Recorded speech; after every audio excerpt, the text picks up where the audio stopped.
మహారాష్ట్రలోని సాంగ్లీ జిల్లాలో మొహిత్యాంచే వడ్గావ్ అనే గ్రామం ఉంది. ఆ ఊరిలో ప్రతిరోజు రాత్రి 7 గంటలకు ఒక సైరన్ మోగుతుంది.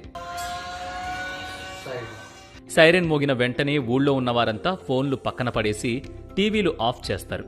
1 గంటన్నర పాటు ఎలాంటి ఎలక్ట్రానిక్స్ ముట్టుకోరు. ఎన్ని ముఖ్యమైన పనులున్నా సరే కాల్స్ అటెండ్ చెయ్యరు. ఆ సమయంలో పిల్లలందరూ బుద్ధిగా చదువుకుంటారు. పెద్దలంతా ఒకచోట కూర్చొని మంచి చెడ్డల గురించి, ఊళ్ళో చేపట్టాల్సిన అభివృద్ధి కార్యక్రమాల గురించి చర్చిస్తారు. అయితే వాళ్లంతా ఇలా చేయడానికి బలమైన కారణమే ఉంది. కరోనా తర్వాత పాఠశాలలు తిరిగి ప్రారంభమైనప్పుడు పిల్లలందరూ సోమరులుగా తయారైనట్లు టీచర్లు గుర్తించారు. లాక్డౌన్ సమయంలో ఫోన్లకు ఎక్కువగా అలవాటు పడిపోవడమే అందుకు కారణమని గ్రామ సర్పంచ్కు చెప్పారు. అప్పుడు ఆ గ్రామ సర్పంచ్ డిజిటల్ డీటాక్స్ ని అమలు చేయడం ప్రారంభించాడు. గంటల తరబడి ఫోన్లు చూడడం వల్ల చాలా మంది శారీరకంగా, మానసికంగా ఇబ్బందులకు గురవుతున్నారు. కాబట్టి ఫోన్లు లేదా ఇతర డిజిటల్ వస్తువులను ఉపయోగించకుండా దూరంగా ఉండటాన్ని డిజిటల్ డీటాక్స్ అంటారు.